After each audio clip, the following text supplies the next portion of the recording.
اللہ رب العزت اگر آپ کو دین کے کسی بھی شعبے میں کسی بھی انداز سے خدمت کا موقع دے رہے ہیں تو اس کو اپنی سعادت سمجھیں، اس کے اوپر خوش ہوں، اس کے اوپر اللہ رب العزت کا بہت زیادہ شکر ادا کریں۔ ایک مرتبہ شیخ العرب والعجم شیخ الاسلام سید حسین احمد مدنی رحمۃ اللہ علیہ نے دارالعلوم دیوبند کے دور حدیث سے فارغ ہونے والے طلبہ کے سامنے اتباعی کے اوپر ایک طرف بخاری شریف کو رکھا اور دوسری طرف قاعدہ رکھا اور فرمایا کہ میرے نزدیک اخلاص کے ساتھ پڑھانے میں دونوں برابر ہیں، دونوں کا ثواب برابر ہے۔ اور پھر فرمانے لگے کہ آپ لوگ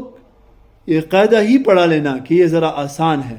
توجہ اس طرف دلائی کہ دین کی کوئی بھی خدمت مل جائے اس کو معمولی نہ سمجھا جائے۔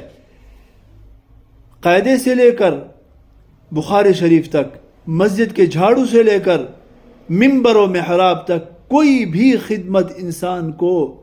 کرنے کا موقع مل جائے تو اس کو اپنی سعادت سمجھے، اس کے اوپر خوش ہو اور اللہ رب العزت کا شکر ادا کرے۔ اللہ پاک ہمیں یہ سوچ اور فکر نصیب فرمائے اور اس سوچ اور فکر کے ساتھ دین کی خدمت کرنے کی توفیق عطا فرمائے۔